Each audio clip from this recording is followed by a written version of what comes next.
Good evening बच्चों, कैसे हैं आप लोग? सब बढ़िया। तो आज हम लोग फिर एक नए टॉपिक के साथ आपके सामने मैं आई हूँ। इस टॉपिक का जो टाइटल आप देख सकते हो, टीचिंग लर्निंग मटेरियल्स, यानी कि बच्चों ये सब बहुत ही इम्पॉर्टेंट, एक टीचर के लिए बहुत ही इम्पॉर्टेंट है टीएलएम, जिसको हम लोग टीचिंग लर्निंग मटेरियल बोलते हैं। और आप लोगों के लिए जो डीएलएड के स्टूडेंट हैं, बीएड के स्टूडेंट हैं, या जो लोग जेटेड का एग्ज़ाम दे रहे हैं, उनके लिए ये वाला टॉपिक बहुत ही मोस्ट इम्पॉर्टेंट है, क्योंकि एक ना एक क्वेश्चन कहीं ना कहीं से इसमें लॉन्ग क्वेश्चन डीएलएड में, बीएड में पूछा जाता है, और जेटेड में इसके बेस पर जो क्वेश्चंस हैं वो पूछे जाते हैं, ऑब्जेक्टिव टाइप। तो चलिए आज इसी को डिस्कशन करते हैं हम लोग मिलके, टॉपिक टीचिंग लर्निंग मटेरियल। तो जैसे कि बच्चों आप देख पा रहे हो, TLM are tools which are used by teachers to help learners to learn concept with ease and efficiently।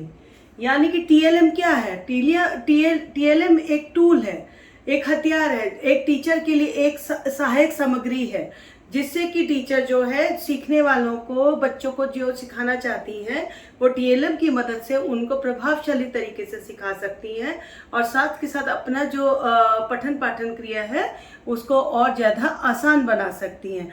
और टीएलएम के द्वारा अगर बच्चा पढ़ता है तो उनकी जो है इमेजिनेशन पावर जो है वो इंक्रीज होती है, क्रिएटिविटी इंक्रीज होती है, साथ में के साथ जैसे मैंने आपको बताया कि उनको इजी लगता है, और साथ में उनका इंटरेस्ट जो है, रुचि जगती है। ठीक है।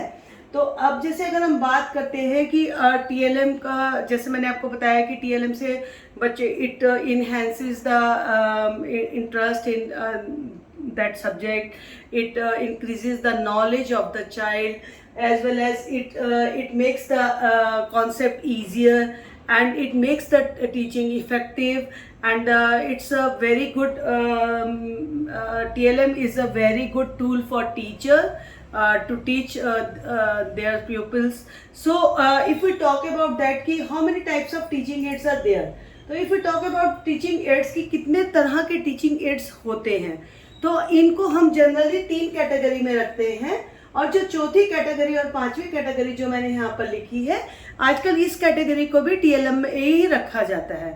तो जैसे अगर हम पहली बात करते हैं, तो पहली आपकी कैटेगरी जो है वो आपकी ऑडियो एड्स है। Audio aids which appeals to ears, कि ऑडियो एड्स किसको बोलते हैं? These are the those materials which appeals to your ears only, यानी कि जिसमें आपके कानों में से, जिनको आप सिर्फ सुन सकते हैं, उनको बोला जाता है ऑडियो एड्स।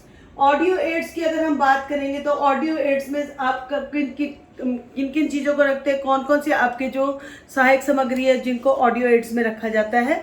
तो अगर हम बात करें ऑडियो एड्स की, तो रेडियो जनरली सब घर में सुनते हैं।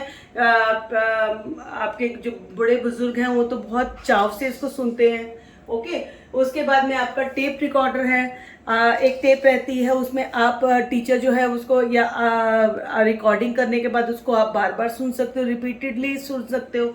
उसके बाद अगर बात करेंगे कैसेट प्लेयर, तो जैसे कैसेट्स आती हैं, या आजकल कैसेट्स के साथ साथ सीडी प्लेयर का चलन हो गया है ना, तो सीडी प्लेयर और या फिर कैसेट प्लेयर या टेप रिकॉर्डर या रेडियो, ये सब कौन से एड है? ऑडियो विजुअल एड्स है, जो कि किसको अपील करते हैं? आपके कानों को अपील करते हैं, जिसको आप सिर्फ सुन पाते हैं, उसमें आप उसको भी देख नहीं पाते, है ना। और इसी में जैसे अगर हम बात करेंगे ऑडियो एड्स में ही, तो इसमें आपका ग्रामोफोन भी आ जाता है, लिंगोफोन भी आ जाता है ना। यहाँ पे और हेडफोन्स जो है, हेडफोन्स को भी हम इन्हीं की कैटेगरी में रखते हैं। ठीक है। अब यहाँ पर अगर हम बात करेंगे विजुअल एड्स की, तो विजुअल एड्स यानी कि which appeals to your eyes only, जिनसे आप सिर्फ देख सकते हैं, जिनको आप, तो विजुअल एड्स में सबसे पहले तो आप देखिए ब्लैक बोर्ड है, उसके बाद अपना चार्ट है, मॉडल है, उस चार्ट मॉडल के साथ में अगर आप देखें तो पिक्चर्स हैं, पिक्चर वाले जो चित्र दिखाए जाते हैं, या फिल्म स्ट्रिप्स दिखाई जाती हैं, जिसमें क्या आपकी स्ट्रिप्स चलती रहती हैं और आप उसको आराम से क्या है देख सकते हो। ओके। उसके बाद में अगर हम तीसरी टाइप्स की बात करें, तो ऑडियो विजुअल एड्स, ये इसमें दोनों आ गए, विजुअल एड, ऑडियो हो गया, विजुअल हो गया। ऑडियो विजुअल एड्स की अगर हम बात करें, तो these appeals to both ears and eyes, यानी कि आप उन आंखों से भी देख सकते हो ऑडियो विजुअल एड्स को, कानों से भी सुन सकते हो। Okay. And what is the purpose of these aids? these aids, the purpose of using these aids, जैसे कि मैंने आपको बताया, it creates the interest, it makes the concept easy and it makes the teaching effective, है ना. As well as what are the purpose of this, to gain the knowledge, and it is by this, if the teacher is showing the picture to a picture in the classroom, or she is showing a picture in the picture can be of mountain, rivers, or it will be of a monument. Okay, तो अब teacher वहाँ ले जा तो सकते नहीं बच्चे को नदी दिखाने के लिए या फिर आपको कोई इमारत दिखाने के लिए, पर अगर टीचर चित्र भी दिखा देती है तो चित्र दिखाने से क्या हो जाता है कि बालक की समझ में आ जाता है कि किस चीज़ के बारे में पढ़ाया जा रहा है. जैसे कि according to Chinese people, the one picture is equivalent to 10,000 words. क्या आप 10,000 शब्द बोल रहे हो, पर 10,000 शब्दों के साथ की बजाय अगर आप एक चित्र दिखा दोगे ना किसी को, वो उस चित्र में आपको ज़्यादा आपका जो भी डिटेल आप बताना चाह रहे हो वो ज़्यादा इफेक्टिव होगी, क्योंकि वो अपनी आंखों से उसको देख रहा है, अपनी विवेक से उसको समझ रहा है कि क्या उसको बताया जा रहा है. और उसमें if you are showing the scenery, अगर आप सीनरी दिखा रहे हो तो सीनरी में बच्चे को वहाँ पे पेड़ भी नज़र आ रहा है, उसको हाउस भी नज़र आ रहा है, उसको रिवर भी नज़र आ रही है, उसको वहाँ पे बॉय गर्ल भी नज़र आ रहा है. तो एक ही सीनरी में उसको बहुत सारे डिस्क्रिप्शन मिल जाते हैं. तो इसलिए ये जो बेनिफिट है ऑडियो विजुअल एड्स जो है इनका, ऑडियो के एड्स का ले लीजिए, विजुअल एड्स का ले लीजिए, ऑडियो विजुअल एड्स का ले लीजिए, सब तरह से ये बेनिफिट है बालक के लिए. और अब अगर हम जैसे बात करेंगे कि ऑडियो विजुअल एड्स, इनमें कौन कौन सा इनके प्रकार में कौन कौन सी चीज़ें ऐसी हैं जो ऑडियो विजुअल एड्स में आती है. तो जैसे VCP हो गया, टेलीविज़न हो गया, फिल्म प्रोजेक्टर हो गया, VCR हो गया, CD प्लेयर हो गया. तो ये सब क्या है, CD जिसमें आप एक CD में आप उसको विजुअली भी देख सकते हो और इसमें से जो आवाज़ आ रही है उसको भी सुन सकते हो. तो ऑडियो विजुअल एड्स में आप इन VCP, VCR, television, film projector को रख सकते हो. अब अगली अगर हम कैटेगरी की बात करें, जो दो नई कैटेगरी आजकल वो ये भी बहुत चर्चा में है. तो पहला है, इन दोनों में पहला है लैंग्वेज लेबोरेटरी. ठीक है, अब लैंग्वेज लेबोरेटरी क्या है, it also appeals to your senses, ears and eyes. Okay, कैसे play language, what is language laboratory. Language laboratory है क्या, तो it is a place where the learners listen on headphone to develop speech habits. यानी कि अगर आपने बच्चे की वाचन आदतों को सुधारना है, उसको बढ़ाना है, उसके प्रोनाउंसिएशन को सुधारना है, उसको वोकैबुलरी के बारे में बताना है, या फिर आपने उसको जो भी लैंग्वेज आप उसको पढ़ाना चाह रहे हो उस लैंग्वेज में आपको इफेक्टिव टीचिंग चाहिए, परफेक्शन चाहिए, तो उसके लिए आप एक स्थान बना हुआ होता है हर स्कूल में या कॉलेज में, जिसको बोला जाता है लैंग्वेज लेबोरेटरी, जहाँ पे भाषा का विकास किया जाता है.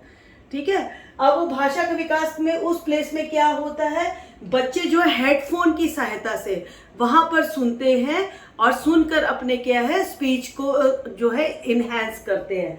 यानी कि स्पीच उनकी जो they develop their speech habits, यानी कि उनकी जो वाचन जो है उसमें सुधार किया जाता है. जो भी त्रुटियाँ होती है टीचर उसको करेक्ट करती है.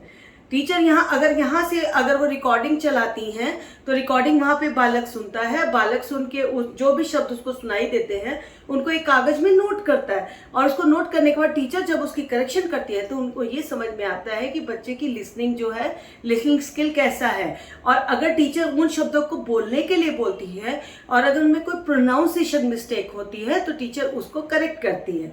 तो यहाँ पर लैंग्वेज लेबोरेटरी में इसी तरह से कार्य किया जाता है, जिसमें दोनों की सहभागिता होती है, किसकी, टीचर की भी और स्टूडेंट की भी, और जिसमें ज़्यादा जो है टीचर ट्राई करती है बच्चे के चारों जो स्किल है, listening, speaking, reading and writing, चारों स्किल को इन्हेंस करने की, बढ़ाने की कोशिश करती है. उसके बाद अगर हम, जैसे मैंने आपको बताया कि जो दो कैटेगरी और है, तो दूसरी कैटेगरी की अगर हम बात करें तो वो है कंप्यूटर असिस्टेड लैंग्वेज लर्निंग. यानी कि कंप्यूटर असिस्टेड लैंग्वेज लर्निंग की बात करें तो ये एक न्यू इनोवेशन है एजुकेशन में, यानी कि एजुकेशन के क्षेत्र में एक ये नई क्रांति है. कैसे इसमें it includes text, graphics, audio video aids, यानी इसमें सब कुछ ही आ जाता है। टेक्स्ट भी आ जाते हैं, जैसे कि आप व्हाट्सएप पे टेक्स्ट करते हो, टेलीग्राम पे टेक्स्ट करते हो, इसी तरह आप और भी जो सोशल मीडिया टेक्स्ट प्लेटफॉर्म्स है वहाँ पे टेक्स्ट करते हो, उसके बाद में ग्राफिक्स, वहाँ पे चित्र भी आपको प्रदर्शित होते हैं, साथ में आप उसको सुन भी सकते हो, आप उसको देख भी सकते हो। तो इस एड को क्या बोला जाता है? कंप्यूटर असिस्टेड लैंग्वेज लर्निंग, यानी कि कंप्यूटर बेस्ड, कंप्यूटर के द्वारा संचालित जो टेक्नोलॉजी है उसको हम 5वीं कैटेगरी में रखते हैं टीचिंग एड्स में, जिसमें कि टीचर जो है हर संभव सहायता करती है बालक की उसको इसके द्वारा पढ़ाकर। अब यहाँ पर अगर आप बात करेंगे, जैसे कि इसमें आप ओवरहेड प्रोजेक्टर्स जो है, ओवरहेड प्रोजेक्टर्स का भी यहाँ पर बहुत ज़्यादा स्थान है। ओवरहेड प्रोजेक्टर्स मतलब कि आपको प्रोजेक्टर आपका क्लासरूम में की छत रूफ से लगा हुआ है और उससे आपकी जो है स्क्रीन पे वहाँ से कुछ विजुअल्स आप देख सकते हैं। उसको बोला जाता है विजुअल एड्स, इसको हम लोग OHP भी बोलते हैं, ठीक है। इसी तरह VCD वीडियो कैसेट प्लेयर्स में आप वीडियो कैसेट को प्ले कर सकते हैं। अब यहाँ पर यही समझने की बात है कि किसी भी तरह टीचर जो है इन एड्स की सहायता से बच्चों की जो विजुअल सेंस हो या फिर लिसनिंग कैपेसिटी हो उसको इन्हेंस करने की कोशिश करती है।